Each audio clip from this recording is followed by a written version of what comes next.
Back to my channel. ಎಲ್ಲರೂ ಹೇಗಿದ್ದೀರಾ? ನೀವೆಲ್ಲರೂ ಚೆನ್ನಾಗಿದ್ದೀರಾ ಅಂತ ಅಂದ್ಕೊಂಡು ವಿಡಿಯೋನ ಸ್ಟಾರ್ಟ್ ಮಾಡ್ತಾಯಿದ್ದೀನಿ. ಆ್ಯಕ್ಚುಲಿ ನನಗೆ ತುಂಬ ಜನ ಕಮೆಂಟ್ಸ್ ಮಾಡಿ ಕೇಳ್ತೀರಾ ಅಥವಾ ಹಾಗೆ ಕೇಳ್ತೀರಾ ವಿಡಿಯೋ ಹೆಂಗೆ ಮಾಡೋದು, ಮತ್ತು ನಿನ್ನ ವಿಡಿಯೋಗೆ ಏನು ಇನ್ಸ್ಟ್ರೂಮೆಂಟ್ ಯೂಸ್ ಮಾಡ್ತೀಯಾ, ಸ್ಪೀಕರ್ ಇದೆಯಾ ಮಾತಾಡೋಕ್ಕೆ ಅಂತ ಅಂದ್ಬಿಟ್ಟು. ಖಂಡಿತ ನಾನು ಯೂಟ್ಯೂಬ್ಗೋಸ್ಕರ ಯಾವುದೇ ಏನು ಪರ್ಚೇಸ್ ಮಾಡಿಲ್ಲ. ಬಟ್ ನಮಗೆ ತಕ್ಕ ಒಂದು ಟ್ರೈಪೋಡ್ ಒಂದು ಬುಕ್ ಮಾಡಿಕೊಟ್ಟಿದ್ರು, ಅದೊಂದು ನನ್ನ ಹತ್ರ ಇದೆ. ಬಟ್ ಅದನ್ನು ನಾನು ಜಾಸ್ತಿ ಯೂಸ್ ಮಾಡೋಕ್ಕೆ ಹೋಗಲ್ಲ. ಇತ್ತೀಚೆಗೆ ನನ್ನ ವೀಡಿಯೋಸು ತುಂಬ ಜನ ನೋಡೋಕ್ಕೆ ಶುರು ಮಾಡಿದ್ಮೇಲೆ ನನಗೆ ಅನಿಸಿದೆ, ಪಾಪ ಅದರಲ್ಲಿ ನಾಯ್ಸ್ ಎಲ್ಲ ಬರ್ತಿರುತ್ತೆ. ನಮ್ಮನೆ ಮೇನ್ ರೋಡಲ್ಲಿ ಇರೋದ್ರಿಂದ ಗಾಡಿ ಸೌಂಡು, ಮಕ್ಕಳು ಸೌಂಡ್ ಎಲ್ಲ ಬರ್ತಿರುತ್ತೆ. ಈಗ ಅನ್ನಿಸ್ತಿದೆ ನಾನು ಸ್ಪೀಕರ್ ತೊಗೋಬೇಕು ಅಂತ ಅಂದ್ಬಿಟ್ಟು. ಯಾಕಂದರೆ ನಾವೇನಾದರೂ ಒಂದು ಮಾಡ್ತಿದ್ದೀವಿ ಅಂದರೆ ಪಾಪ ಅವ್ರಿಗೂ ಡಿಸ್ಟರ್ಬೆನ್ಸ್ ಆಗಬಾರ್ದಲ್ವ. ನಾವು ಹೇಳ್ತಿರೋ ವಾಯ್ಸ್ ಆಗಿರ್ಬೋದು, ಏನಾದರೂ ಆಗಿರ್ಬೋದು, ಅದು ಇವಾಗ ತೊಗೋಬೇಕು ಅಂತ ಅಂದ್ಕೊಂಡಿದ್ದೀನಿ. ಇನ್ನೊಂದೇನಪ್ಪ ಅಂದರೆ ನಾನು ಯಾವುದೇ ಇನ್ವೆಸ್ಟ್ಮೆಂಟ್ ಮಾಡಿಲ್ಲ, ಮತ್ತು ನನ್ನ ಹತ್ರ ಯಾವ ಮೊಬೈಲ್ ಇತ್ತು ಅದನ್ನೇ ನಾನು ಯೂಸ್ ಮಾಡ್ತಾಯಿದ್ದೀನಿ. ಅದು ಕ್ಲಾರಿಟಿ ಬರ್ತಿದೆಯಾ ಇಲ್ವಾ, ನಾನು ಹೆಂಗೆ ಕಾಣಿಸ್ತಿದ್ಯಾ ಅದನ್ನೆಲ್ಲ ನನಗೆ ಮ್ಯಾಟ್ರೇ ಆಗಿಲ್ಲ ನನಗೆ. ಯಾಕೆ ಅಂತ ಅಂದರೆ ನಾನು ಈ ಯೂಟ್ಯೂಬ್ನ ಏನೋ ಮಾಡಬೇಕು, ಅರ್ನ್ ಮಾಡಬೇಕು ಅಂತ ಸ್ಟಾರ್ಟ್ ಮಾಡಿದವಳಲ್ಲ. ಹಂಗಾಗಿ ನಾನು ಸ್ಟಾರ್ಟ್ ಮಾಡಿದ್ದು ನನ್ನ ನೋವನ್ನ ಮರೆಯೋಕ್ಕೆ, ನಾನು ಬ್ಯುಸಿ ಆಗೋಕ್ಕೆ ಅಂತ ಅಂದ್ಬಿಟ್ಟು ಸ್ಟಾರ್ಟ್ ಆಗಿದ್ದ ಜರ್ನಿ ಇದು. ನಾನು ವೀಡಿಯೋ ಸ್ಟಾರ್ಟ್ ಆದಾಗ 1000 ಸಬ್ಸ್ಕ್ರೈಬರ್ ಆಗ್ತಾರಾ ಅನ್ನೋ ನಂಬಿಕೆನೇ ಇರಲಿಲ್ಲ. 1000 ಸಬ್ಸ್ಕ್ರೈಬರ್ ಆಯಿತು. ಬಟ್ ನಾನು ಮಾಡಿರೋ ಮಿಸ್ಟೇಕಿಂದ ಹಳೇ ಯೂಟ್ಯೂಬಲ್ಲೇ ಹಾಕೊಂಡು ಹೋಗಿರೋದ್ರಿಂದ ಅಷ್ಟೇ ಮಾನಿಟೈಸೇಷನ್ ಆಗಿಲ್ಲ. ಲೈಫ್ ಟೈಮಿಂಗ್ಸ್ ತೋರಿಸ್ತಾರಲ್ಲ, ಅದರಲ್ಲಿ ಆಲ್ರೆಡಿ ನಾನು 4000 ಅವರ್ಸು ಕಂಪ್ಲೀಟ್ ಆಗಿಬಿಟ್ಟಿದ್ದೆ. ನಾನು ಆ ಮಿಸ್ಟೇಕ್ ಮಾಡಿಲ್ಲ ಅಂದರೆ ಖಂಡಿತ 365 ಡೇಸ್ಗೆ ಅವ್ರು ತೊಗೊಳ್ಳೋದು, ಆಲ್ರೆಡಿ ಮಾನಿಟೈಸೇಷನ್ ಆನ್ ಆಗಿಬಿಡೋದು.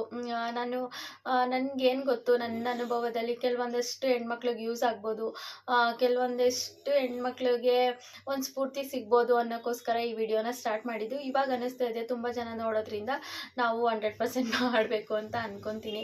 ಬಟ್ ಮಕ್ಕಳಿರೋದ್ರಿಂದ ಕಷ್ಟ. ಬಟ್ ನಾವೇನಾದರೂ ಮಾಡಬೇಕು ಅಂತ ಚಾಲೆಂಜಾಗಿ ತೊಗೊಂಡಾಗ ಅದನ್ನು ಖಂಡಿತ ಮಾಡಲೇಬೇಕು. ಇನ್ನು ಯೂಟ್ಯೂಬ್ ಮಾಡ್ತಿದ್ದೀವಿ ಅಂತ ಅಂದರೆ ರೆಗ್ಯುಲರ್ ಆಗಿರಬೇಕು, ಅವಾಗಷ್ಟೇ ಅದು ರೀಚ್ ತೊಗೊಳ್ಳೋದು. ಯೂಟ್ಯೂಬರ್ ಕೆಲವೊಂದು ಟೈಮಲ್ಲಿ ಅವರೇ ನಮ್ಮ ವಿಡಿಯೋಗಳನ್ನ ನೋಟಿಫಿಕೇಷನ್ ಬರೋ ಥರ ರೆಫರ್ ಮಾಡ್ತಾರೆ ಅನಿಸುತ್ತೆ. ಆ ಟೈಮಲ್ಲಿ ನಾವು ಹಾಕಿದ್ರೆ ಯಾವ ಟೈಮಲ್ಲಿ ಹಾಕ್ತೀವಿ ಆ ಕೆಲವೊಂದು ವೀಡಿಯೋಗಳು ನಾವೇನು ಕಂಟೆಂಟು ಇರೋಲ್ಲ, ಚೆನ್ನಾಗಿ ಮಾಡಿರಲ್ಲ, ಕ್ಲಾರಿಟಿ ಇರೋಲ್ಲ, ತುಂಬ ಚೆನ್ನಾಗಿ ಕೊಟ್ಬಿಟ್ಟಿರುತ್ತೆ. ಇನ್ನು ಕೆಲವು ವೀಡಿಯೋಗಳು ಓಡೇ ಇರೋಲ್ಲ, ಗೊತ್ತೇ ಇರೋಲ್ಲ.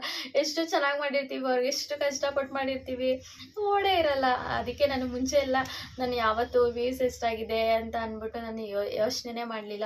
ಇವಾಗಲೂ ಅಷ್ಟೇ, ನಾನು ಅರ್ನಿಂಗೋಸ್ಕರ ಮಾಡಿರೋದಲ್ಲ ಅಂತ ಅಂದ್ಬಿಟ್ಟು ನನ್ನ ಪಾಡಿಗೆ ನಾನು ಆದಾಗಲಿ ಮಾನಿಟೈಸೇಷನ್ ಅಂತ ನನ್ನ ಪಾಡಿಗೆ ನಾನು ವೀಡಿಯೋ ಮಾಡ್ಕೊಂಡು ಹೋಗ್ತಾ ಇದ್ದೀನಿ. ಬಟ್ ಒಂದಿದೆ, ಏನಾದರೂ ಮಾಡ್ತಾ ಇದ್ದೀವಿ ಅಂದರೆ ಅದರಲ್ಲಿ ಏನಾದರೂ ನಾವು ಆಗಬೇಕಲ್ವಾ ಅದು ಅನ್ನೋದಿದೆ. ಯಾಕಂದರೆ ಟೈಮಿಂಗ್ಸ್ ಕಡಿಮೆ ಆದಾಗ ನನಗೆ ಬೇಜಾರಾಗುತ್ತೆ ಖಂಡಿತ. ಅದು ನಾನು ಮಾಡಿರೋ ಮಿಸ್ಟೇಕು, ಇಲ್ಲಾಂದರೆ ಆಗಿಬಿಟ್ಟಿರೋದು. ನೀವು ಯಾರೋ ಆ ಥರ ಮಾಡಬೇಡಿ. ನಾನು ಹಳೆ ವೀಡಿಯೋದಲ್ಲಿ ಹೇಳಿದ್ದೀನಿ ನಾನು ಏನೇನು ಮಿಸ್ಟೇಕ್ ಮಾಡ್ಕೊಂಡು ಬಂದಿದ್ದೀನಿ ಅಂತ ಅಂದ್ಬಿಟ್ಟು. ಏನಾದರೂ ಡೌಟ್ ಇದ್ದರೆ ನಾನು ಹಳೆ ವೀಡಿಯೋ ಚೆಕ್ ಮಾಡಿ. ನೀವೇನಾದರೂ ಹೊಸ್ದಾಗಿ ಸ್ಟಾರ್ಟ್ ಮಾಡ್ತೀವಿ ಅಂತ ಅಂದರೆ ಮಾಡ್ಬೋದು ಖಂಡಿತ. ಹೆಣ್ಮಕ್ಳು ಯೂಟ್ಯೂಬ್ ಒಂಥರ ಸಾಗರ, ಯಾರು ಬೇಕಾದರೂ ಆ ಸಾಗರದಲ್ಲಿ ಈಜ್ಕೊಂಡು ದಡನ ಸೇರ್ಬೋದು. ಮತ್ತು ನೀವು ಒಂದು ಅರ್ನಿಂಗ್ ಅಂತೂ ನೋಡ್ತೀರಾ, ಅದೇನೋ ಶ್ರಮಕ್ಕೆ ತಕ್ಕ ಪ್ರತಿಫಲ ಯಾವತ್ತಾದರೂ ಒಂದಿನ ಸಿಗುತ್ತೆ. ಕೆಲವೊಬ್ಬರು 3 ವರ್ಷ 5 ವರ್ಷದಿಂದ ಯೂಟ್ಯೂಬ್ ಮಾಡ್ತಿದ್ದಾರೆ. ಖಂಡಿತ ಒಂದಲ್ಲ ಒಂದಿನ ಅದು ಸಿಗುತ್ತೆ ಅಂತ ನಾನು ಹೇಳ್ತೀನಿ. ಯಾಕಂದರೆ ನನ್ನ ಜೊತೇಲಿ ಇರೋರು ಸುಮಾರು ಜನ ಸ್ಯಾಲ್ರಿ ತೊಗೋತಿದ್ದಾರೆ. ನಿಜವಾಗ್ಲೂ ನಾವು ಯೂಟ್ಯೂಬಲ್ಲಿ ಸ್ಯಾಲ್ರಿ ತೊಗೊಂಡಾಗ ಪಾರ್ಟಿ ಮಾಡಿದಾಗ ಎಷ್ಟು ಖುಷಿ ಆಗುತ್ತೆ ಗೊತ್ತಾ. ನಾನು ಒಂದಿನ ತೊಗೋಬೇಕು, ನನ್ನ ಫ್ರೆಂಡ್ಸ್ಗೆಲ್ಲ ಪಾರ್ಟಿ ಕೊಡಿಸ್ಬೇಕು, ನನಗೆ ಹೆಲ್ಪ್ ಮಾಡಿರೋರು, ಸಪೋರ್ಟ್ ಮಾಡಿರೋರ್ಗೆ ಎಲ್ಲರಿಗೂ ಕೊಡಿಸ್ಬೇಕು ಅನ್ನೋದಿದೆ. ಖಂಡಿತ ಆದಷ್ಟು ಬೇಗ ಆಗುತ್ತೆ. ಅದನ್ನು ನಾನು ನಿಮ್ಮ ಹತ್ರ ಶೇರ್ ಮಾಡ್ತೀನಿ. ತುಂಬ ಖುಷಿ ಆಗುತ್ತೆ ಈ ಜರ್ನಿ. ನನ್ನ ಎಕ್ಸ್ಪೀರಿಯನ್ಸು, ನನ್ನ ಜೀವನದಲ್ಲಿ ನಡೆದಿರೋದು ಕೆಲವೊಂದು ಹೆಣ್ಮಕ್ಳಿಗೆ ಸ್ಫೂರ್ತಿ ಖಂಡಿತ ಆಗುತ್ತೆ. ಯಾಕಂದರೆ ನಾನು ನೋವಷ್ಟೊಂದು ನಾನು ದಾಟ್ಕೊಂಡು ಬಂದಿದ್ದೀನಿ ಈ ಜೀವನದಲ್ಲಿ ಅಂತಲೇ ಹೇಳ್ಬೋದು. ನಾನು ಪ್ರತಿಯೊಂದು ವೀಡಿಯೋದಲ್ಲೂ ಅದನ್ನು ತಿಳಿಸ್ತಾ ಬರ್ತಾ ಇರ್ತೀನಿ. ಕೆಲವೊಂದಷ್ಟು ಒಂದೇ ಸಲ ಹೇಳೋಕ್ಕಾಗಲ್ಲ. ಹಂಗಾಗಿ ಇನ್ನು ನನ್ನ ಮಕ್ಕಳಿಗೆ ಒಬ್ಬಟ್ಟು ಅಂದರೆ ತುಂಬ ಇಷ್ಟ ಆಗುತ್ತೆ. ಒಬ್ಬಟ್ಟನ್ನ ಒಬ್ಬೊಬ್ಬರು ಒಂದೊಂದು ರೀತಿಯಲ್ಲಿ ಮಾಡ್ತಾರೆ, ಮತ್ತು ಎಷ್ಟೊಂದು ಥರದ್ದು ಒಬ್ಬಟ್ಟುಗಳನ್ನ ಮಾಡ್ಬೋದು. ನಾನು ಬೇಳೆ ಒಬ್ಬಟ್ಟು ಮಾಡ್ಕೋತಿದ್ದೆ. ಮುಂಚೆ ಎಲ್ಲ ಕಡಲೆಬೇಳೆಲಿ ಮಾಡ್ತಿದ್ರು. ಇವಾಗ ಕಡಲೆಬೇಳೆಗಿಂತ ಬೇಳೆ ಒಬ್ಬಟ್ಟು ತುಂಬಾ ಚೆನ್ನಾಗಾಗುತ್ತಲ್ವ. ಹಂಗಾಗಿ ನಾನು ಯಾವಾಗಲೂ ಕಾಯಿ ತುರ್ಕೊಳ್ಳೋದೇ ಇಲ್ಲ. ಯಾಕಂದರೆ ನಮ್ಮ ನೇತ್ರಕ್ಕ ಇದ್ದಾರಲ್ಲ, ಅಲ್ಲಿ ಮಿಲ್ಲಲ್ಲಿ ಒಬ್ಬಟ್ಟದು ಮಿಷಿನ್ ಇದೆ, ಅದರಲ್ಲಿ ರುಬ್ಬಿಸ್ಕೊಬಿಡ್ತೀನಿ. ಸೊ ಹಂಗಾಗಿ ಅಥವಾ ಮಿಕ್ಸಿಲಿ ರುಬ್ಕೊಂಡು ನಾನು ತುರಿಯೋಕ್ಕೆ ಹೋಗಲ್ಲ, ಹಂಗೆ ಕಟ್ ಮಾಡ್ಕೊಂಬಿಡ್ತೀನಿ. ಬೇಳೆನ ತುಂಬ ನುಣ್ಣಗೆ ಬೇಯಿಸ್ಕೋಬಾರ್ದು, ಸ್ವಲ್ಪ ಮೀಡಿಯಮಾಗಿ ಬೇಯಿಸ್ಕೊಂಡ್ರೆ ಹೂರಣ ಚೆನ್ನಾಗಾಗುತ್ತೆ. ಇನ್ನು ಕಣ್ಕಕ್ಕೆ 1 ಅವರ್ ಮುಂಚೆನೇ ನಾವು ಕಲಸಿಟ್ಬಿಟ್ಟು, ಫಸ್ಟೇ ಇದನ್ನು ಕಲಸಿಟ್ರು ಸ್ವಲ್ಪ ಎಣ್ಣೆ ಜಾಸ್ತಿ ಹಾಕಿ ನೆನೆಯಕ್ಕೆ ಬಿಟ್ಟರೆ ಅದು ಎಷ್ಟು ಚೆನ್ನಾಗಿ ನೆಂದಿರುತ್ತೆ ಅಂದರೆ ನಾವು ಒಬ್ಬಟ್ಟನ್ನ ಹೆಂಗೆ ಬೇಕು ಹಂಗೆ ತಟ್ಕೋಬೋದು. ಅಷ್ಟು ಚೆನ್ನಾಗಿ ಒಬ್ಬಟ್ಟು ಬರುತ್ತೆ ಅಂತಲೇ ಹೇಳ್ಬೋದು. ಒಬ್ಬಟ್ಟಂತೂ ತುಂಬಾ ಚೆನ್ನಾಗಿತ್ತು. ಕಾಯಿ, ಬೆಲ್ಲ ಬೇಳೆ ಒಂದು 4 ಏಲಕ್ಕಿ ಕಾಯಿ ಹಾಕ್ಕೊಂಡ್ರೆ ಘಮ ತುಂಬಾ ಚೆನ್ನಾಗಿ ಬರುತ್ತೆ. ತುಪ್ಪ ಹಾಕ್ಕೊಂಡು ತಿಂತಿದ್ರೆ ಸಖತ್ತಾಗಿರುತ್ತೆ. ನನ್ನ ಮಕ್ಳಿಗಂತೂ ತುಂಬಾ ಇಷ್ಟ ಆಗುತ್ತೆ ಅಂತಲೇ ಹೇಳ್ಬೋದು. ನಮ್ಮ ಪ್ರಣಿ ಖಾಲಿ ಆಗೋವರೆಗೂ ಮಾಡ್ಕೊಡಮ್ಮ ಅಂತಲೇ ಹೇಳ್ತಿರ್ತಾನೆ. ಇನ್ನು ನಮ್ಮ ಗೀತಕ್ಕವ್ರ ಅಮ್ಮ ಇದ್ದಾರಲ್ಲ, ಅವರು ಕೆಲ್ಸಕ್ಕೆ ಹೋಗ್ತಿದ್ರು, ಇವಾಗ ಮನೇಲೇ ಇದ್ದಾರೆ. ಪುಳಿಯೋಗರೆ ಅವರು ತುಂಬಾ ಚೆನ್ನಾಗಿ ಮಾಡಿ ಪೌಡರ್ ಕೊಟ್ಟು ಕಳಿಸಿದ್ರು. ನಾವು ಯಾವಾಗಲೂ ಪ್ಯಾಕೆಟ್ ತಿನ್ನೋದ್ರಿಂದ ನಂಗೆ ನಿಜವಾಗ್ಲೂ ಈ ಥರ ಪ್ರೀತಿ ತೋರಿಸಿದ್ರೆ ಎಷ್ಟು ನಂಗೆ ಖುಷಿ ಆಗುತ್ತೆ ಅಂತ ಅಂದರೆ, ನಾವು ಎಷ್ಟೇ ತೊಗೊಂಡು ತಿಂದ್ರೂ ಅದು ಈ ಪ್ರೀತಿ ಮುಂದೆ ಏನೂ ಅಲ್ಲ.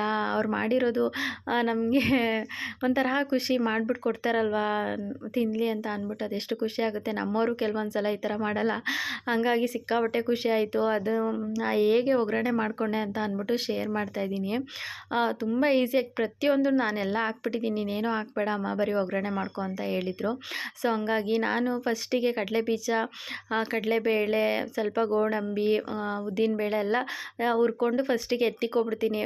ಹುರ್ಕೊಂಡು ಅದನ್ನು ಲಾಸ್ಟಲ್ಲಿ ಹಾಕಿದ್ರೆ ಆ ಕ್ರಿಸ್ಪಿ ಹಂಗೆ ಇರುತ್ತೆ, ಕಟುಮ್ ಅಂತ ಚೆನ್ನಾಗಿ ಸಿಗುತ್ತೆ. ಮಕ್ಕಳಿಗೆ ತುಂಬಾ ಇಷ್ಟ ಆಗುತ್ತೆ. ನಾವು ಒಟ್ಟಿಗೆ ಎಲ್ಲ ಹಂಗೆ ಹಾಕ್ಬಿಟ್ರೆ ಸ್ವಲ್ಪ ಅದೆಲ್ಲ ಮೆತ್ತಗಾಗ್ಬಿಡುತ್ತೆ, ಅವಾಗಷ್ಟು ಕ್ರಿಸ್ಪಾಗಿರಲ್ಲ. ಸೊ ಹಂಗಾಗಿ ನಾನು ಈ ಥರ ಎಲ್ಲನೂ ಹುರ್ಕೊತೀನಿ. ಹುರ್ಕೊಂಡು ಸಪ್ರೇಟ್ ಎತ್ಕೊಂಡು ಆಮೇಲೆ ಒಗ್ಗರಣೆ ಹಾಕ್ತೀನಿ.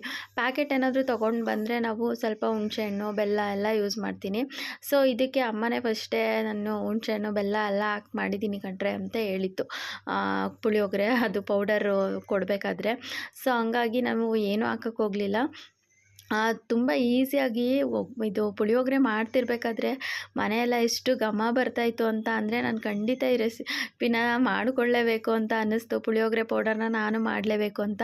ನಂಗೆ ಅಡುಗೆ ಇವಾಗ ಎಷ್ಟು ಇಂಟ್ರೆಸ್ಟ್ ಅಂತ ಅಂದರೆ, ಎಲ್ಲನೂ ಕಲ್ತಿರಬೇಕು, ನನ್ನ ಮಕ್ಳಿಗೆ ಎಲ್ಲ ರುಚಿನೂ ತೋರಿಸ್ಬೇಕು ಅನ್ನೋದು ನನಗೆ ಅನ್ನಿಸ್ತಿದೆ. ಹಾಗಾಗಿ ಅವ್ರಿಗೆ ಅನ್ನಿಸ್ಬೇಕು ಮುಂದೆ ಒಂದಿನ ಅವರು ದೊಡ್ಡವರಾಗಿ ಅವರು ಹೆಂಡ್ತಿದಿರು ಬಂದಮೇಲೆ ನಮ್ಮಮ್ಮ ಎಷ್ಟು ಚೆನ್ನಾಗಿ ಅಡುಗೆ ಮಾಡ್ತಾಯಿದ್ರು ಅಂತ. ಯಾಕಂದರೆ ಆ ಥರ ನನಗೆ ಅನ್ನಿಸ್ತಿದೆ, ಗೊತ್ತಿಲ್ಲ ನನಗೆ ಆ ಥರ ಪ್ರತಿಯೊಂದನ್ನು ಕಲ್ತ್ಕೋಬೇಕು ಅನ್ನೋದು.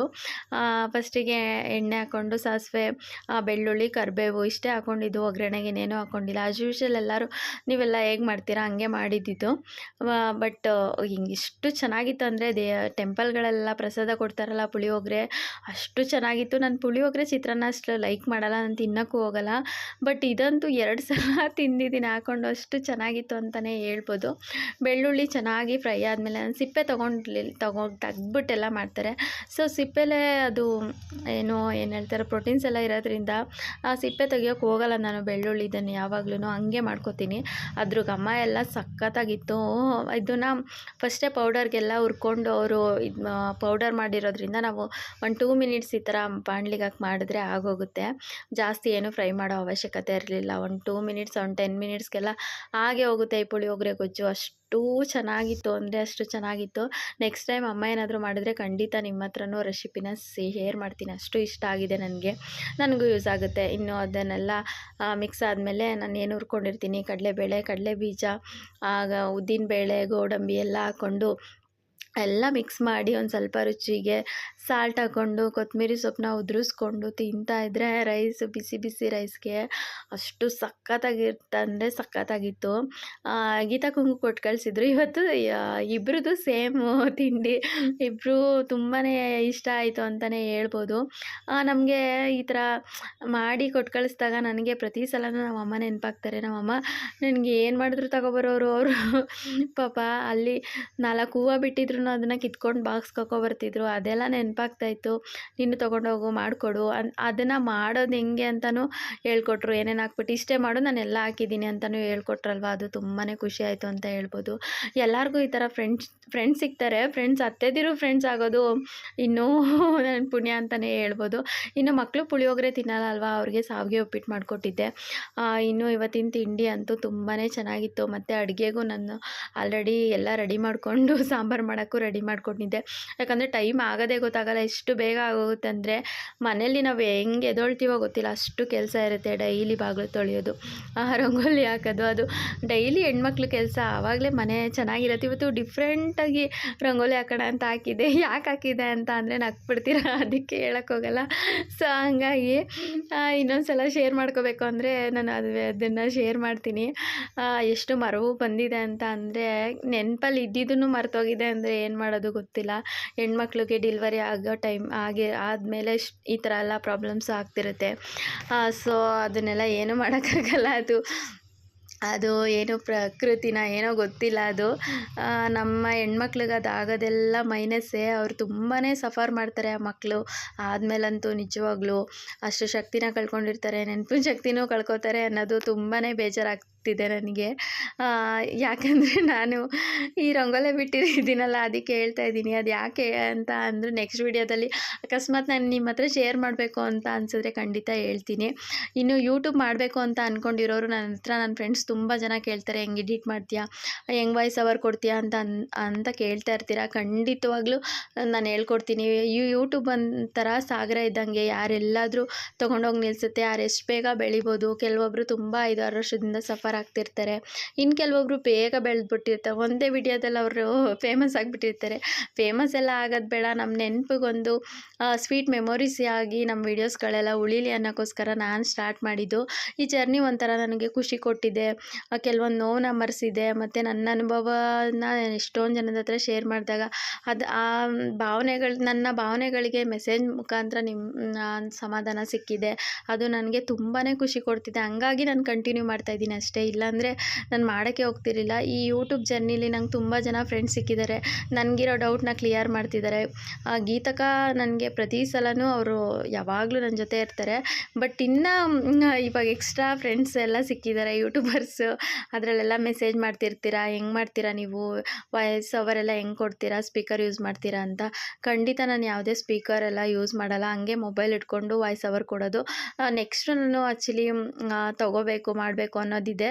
ಖಂಡಿತ ತೊಗೊಂಡ್ರೆ ನಿಮ್ಮ ಹತ್ರನೂ ಶೇರ್ ಮಾಡ್ತೀನಿ. ಒಂದು ಟ್ರೈಪೋಡ್ ಮಾತ್ರ ನಾನು ಯೂಸ್ ಮಾಡ್ತಿರೋದು ಇವಾಗ, ಏನೂ ಯೂಸ್ ಮಾಡ್ತಿಲ್ಲ. ಬಟ್ ಮುಂದೆ ನಾನು ಮೊಬೈಲ್ ಇಂಟ್ರೆಸ್ಟೇ ಇಲ್ಲ ನನಗೆ. ಬಟ್ ವೀಡಿಯೋಸು ನಾನು ಯಾವಾಗಲೂ ಎಲ್ಲೋದ್ರೂ ವೀಡಿಯೋಸು ಫೋಟೋಸ್ ಎಲ್ಲ ಇಂಟ್ರೆಸ್ಟ್ ಇತ್ತು. ಬಟ್ ಮೊಬೈಲ್ ಚೆನ್ನಾಗಿರೋ ತೊಗೋಬೇಕು ಆ ಥರದ್ದೆಲ್ಲ ಏನೂ ನಂಗೆ ಇಂಟ್ರೆಸ್ಟ್ ಇರಲಿಲ್ಲ. ನಮ್ಮ ಮನೆಯವ್ರನ್ನ ಮದುವೆ ಆದಮೇಲೆ ಅವರು ಹೊಸ ಮೊಬೈಲ್ ಅಂತ ಕೊಡಿಸಿದ್ದು. ಅಲ್ಲಿವರೆಗೂ ನಾನು ನಮ್ಮ ಅಣ್ಣ ಯೂಸ್ ಮಾಡಿರೋದು ಅಥವಾ ಯಾರಾದರೂ ಯೂಸ್ ಮಾಡಿದರೆ ನಮ್ಮಮ್ಮನ ಈ ಚಿಕ್ಕ ಫೋನೇ ನನ್ನ ಹತ್ರ ಇದ್ದಿದ್ದು.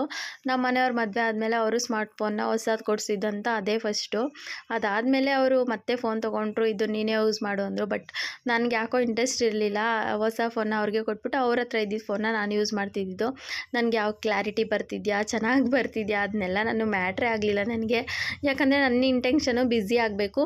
ಸ್ವಲ್ಪ ನನ್ನ ಅನುಭವನ ನಾನು ಶೇರ್ ಮಾಡಿದಾಗ ಇನ್ನೊಬ್ರಿಗೆ ಎಲ್ಪ್ ಆಗುತ್ತೆ ಅನ್ನೋಕ್ಕೋಸ್ಕರ ಮಾಡಿದ್ದಲ್ವ. ಸೊ ಹಂಗಾಗಿ ನಾನು ಅದ್ರ ಬಗ್ಗೆ ಎಲ್ಲ ಯಾವುದನ್ನು ತಲೆನೇ ಕೆಡಿಸ್ಕೊಳ್ಳಿಲ್ಲ. ಕೆಲವೊಂದು ವೀಡಿಯೋಗಳು ನಿಜವಾಗ್ಲೂ ಎಷ್ಟು ಕಷ್ಟಪಟ್ಟು ಮಾಡಿರ್ತಾರೆ, ಅದು ಓಡೇ ಇರಲ್ಲ. ಕೆಲವೊಬ್ಬರು ವೀಡಿಯೋಗಳು ಕ್ಲಾರಿಟಿನೇ ಇರಲ್ಲ, ತುಂಬಾ ವ್ಯೂಸ್ ಆಗಿರುತ್ತೆ. ಸೊ ಅದಕ್ಕೆಲ್ಲ ಏನೂ ತಲೆ ಕೆಡಿಸ್ಕೊಳ್ಳೋ ಅವಶ್ಯಕತೆ ಇಲ್ಲ. ಅದು ಹೆಂಗಾಗುತ್ತೋ ಹಂಗಾಗಲಿ, ನಾನು ಅಷ್ಟೊಂದು ಎಲ್ಲ ಯೋಚನೆ ಮಾಡೋಕ್ಕೋಗಲ್ಲ.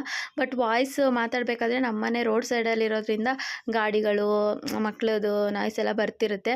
ಸೊ ಹಂಗಾಗಿ ನಾನು ಒಂದು ಸ್ಪೀಕರ್ ಪರ್ಚೇಸ್ ಮಾಡಬೇಕು ಅಂತ ಅಂದ್ಕೊಂಡಿದ್ದೀನಿ. ಮಾಡಿದಾಗ ಖಂಡಿತ ವಾಯ್ಸ್ ಎಲ್ಲ ಚೆನ್ನಾಗಿ ಬರುತ್ತೆ. ಈಗ ತುಂಬ ಜನ ವೀಡಿಯೋ ನೋಡ್ತಿರೋದ್ರಿಂದ ಅವ್ರಿಗೂ ನಾವು ಒಂದು ನ್ಯಾಯ ಕೊಡಬೇಕಲ್ವ, ನಮಗೆ ನಾವು ನ್ಯಾಯ ಕೊಟ್ಕೋಬೇಕಲ್ವ. ನಮ್ಮ ವೀಡಿಯೋಗಳನ್ನ ಅಷ್ಟೊಂದು ಜನ ನೋಡ್ತಿದ್ದಾರೆ ಅಂತ ಅಂದಮೇಲೆ ನಾವು 100% ಮಾಡಬೇಕು ಅಂತ ಅಂದ್ಕೊಂಡಿದ್ದೀನಿ ಅಷ್ಟೇ. ನನಗೆ ಈ ಥರದ್ದೆಲ್ಲ ಇನ್ವೆಸ್ಟ್ ಮಾಡೋಕ್ಕೆ ನಿಜವಾಗ್ಲೂ ಇಷ್ಟ ಇಲ್ಲ, ಅನ್ನೆಸೆಸರಿ ಅಂತ ಅನ್ನಿಸ್ತಿತ್ತು. ಬಟ್ ಇವಾಗ ಈ ಕೆಲಸ ಮಾಡ್ತಿರೋದ್ರಿಂದ ಅದಕ್ಕೆ ಹಾಕ್ಬೋದು, ಏನಿಲ್ಲ ಅಂತ ಅನ್ನಿಸ್ತಿದೆ ನನಗೆ. ನಾನು ಜಾಸ್ತಿ ಗೋಲ್ಡು ಸಿಲ್ವರ್ ಆದರೆ ತೊಗೊಂಡ್ಬಿಡ್ತೀನಿ ಬೇಗ, ಅದು ನಮ್ಮ ಕಷ್ಟಕ್ಕೆ ಯೂಸ್ ಆಗುತ್ತೆ. ಇದೆಲ್ಲ ಏನು ಯೂಸ್ ಇಲ್ಲ ಅಂತ ನಾನು ಅಂದ್ಕೊಂಡಿದ್ದೆ. ಬಟ್ ಇವಾಗ ವೀಡಿಯೋ ಮಾಡೋದ್ರಿಂದ ತುಂಬ ಯೂಸ್ ಆಗುತ್ತೆ. ಸೊ ಹಂಗಾಗಿ ನಿಮ್ಗೇನಾದರೂ ಡೌಟ್ ಇದ್ದರೆ, ನೀವು ವೀಡಿಯೋ ಮಾಡಬೇಕು ಅಂತ ಇದ್ದರೆ ನನಗೆ ಗೊತ್ತಿರೋಷ್ಟನ್ನ ಖಂಡಿತ ಹೇಳ್ತೀನಿ. ನನ್ನ ಫ್ರೆಂಡ್ಸ್ ಎಲ್ಲ ನನ್ನ ವೀಡಿಯೋಸ್ ಎಲ್ಲ ನೋಡ್ಬಿಟ್ಟು ಕೇಳ್ತಾರೆ, ಹೆಂಗೆ ಮಾಡ್ತೀಯಾ, ನಾನು ಮಾಡಬೇಕು ಹೇಳ್ಕೊಡು ಅಂತ ಅಂದ್ಬಿಟ್ಟು. ಖಂಡಿತ ಶೋರ್, ಯಾರು ಮಾಡಿದ್ರು ನಾನು ಹೇಳ್ಕೊಡ್ತೀನಿ. ಯೂಟ್ಯೂಬ್ ಒಂಥರ ಹೇಳಿದ್ನಲ್ಲ ಆವಾಗಲೇ, ಸಾಗರ ಇದ್ದಂಗೆ, ಯಾರು ಬೇಕಾದ್ರೂ ಮಾಡ್ಬೋದು. ಮಾಡಿ ಹೆಣ್ಮಕ್ಳು ಏನಾದರೂ ಒಂದು ಮಾಡ್ತಿರಬೇಕು. ಸುಮ್ಮನೆ ಅನ್ನೆಸೆಸರಿ ವೇಸ್ಟಾಗಂತೂ ಇರಬಾರ್ದು. ಏನಾದರೂ ಮಾಡ್ತೀರಾ, ನಮಗೆ ನಾವು ಆ್ಯಕ್ಟಿವ್ ಆಗಿರ್ತೀವಿ, ನಮ್ಮನ್ನು ನಾವು ಪ್ರೂವ್ ಮಾಡ್ಕೊಳ್ಳೋಕ್ಕೆ ಇದು ಒಂದು ಎಲ್ಲರಿಗೂ ಒಬ್ಬೊಬ್ರಿಗೆ ಒಂದೊಂದು ಥರ ಟ್ಯಾಲೆಂಟ್ ಇದೆ. ನಿಮ್ಮ ಟ್ಯಾಲೆಂಟ್ನ ಎಲ್ಲಿ ತೋರಿಸ್ಬೋದು ಅಂತ ಈ ವಿಡಿಯೋದ ಮೂಲಕ ನಾನು ಹೇಳ್ತಾ ಇದ್ದೀನಿ. ಇನ್ನೊಂದಷ್ಟು ನನ್ನ ಅನುಭವದಲ್ಲಿ ಯೂಟ್ಯೂಬ್ ಜರ್ನಿನ ಶೇರ್ ಮಾಡ್ಕೋತಾ ಇರ್ತೀನಿ. ಹೀಗೆ ಸಪೋರ್ಟ್ ಮಾಡಿ. ನನ್ನ ವೀಡಿಯೋಗೆ ಏನಾದರೂ ಮಿಸ್ಟೇಕ್ ಇದ್ರೇನು ತಿಳಿಸಿ, ಅದನ್ನು ಕರೆಕ್ಟ್ ಮಾಡ್ಕೊಂಡು ಹೋಗ್ತಾ ಇರ್ತೀನಿ ಮುಂದೆ. ಖಂಡಿತ ನಾನು ಇದನ್ನು ಗಿವ್ ಅಪ್ ಮಾಡಲ್ಲ. ಯಾಕಂದರೆ ನಾನು ಹಳೆ ವಿಡಿಯೋದಲ್ಲಿ ಹೇಳ್ದಂಗೆ ಕೆಲವೊಂದು ಹತ್ರಕ್ಕೆ ಬಂದಾಗ ನಾವು ಗಿವ್ ಅಪ್ ಮಾಡಿದ್ರೆ ಅದು ಚೆನ್ನಾಗಿರಲ್ಲ. ಸೊ ಹಂಗಾಗಿ ಹೀಗೆ ಸಪೋರ್ಟ್ ಮಾಡ್ತೀರಿ. ವಿಡಿಯೋ ಇಷ್ಟ ಆದರೆ ಲೈಕ್ ಕಮೆಂಟ್ ಶೇರ್ ಮಾಡಿ. ಇನ್ನೂ ಇಷ್ಟ ಆದರೆ ಸಬ್ಸ್ಕ್ರೈಬ್ ಮಾಡ್ಕೊಂಡು ಸಪೋರ್ಟ್ ಮಾಡಿ. Thank you for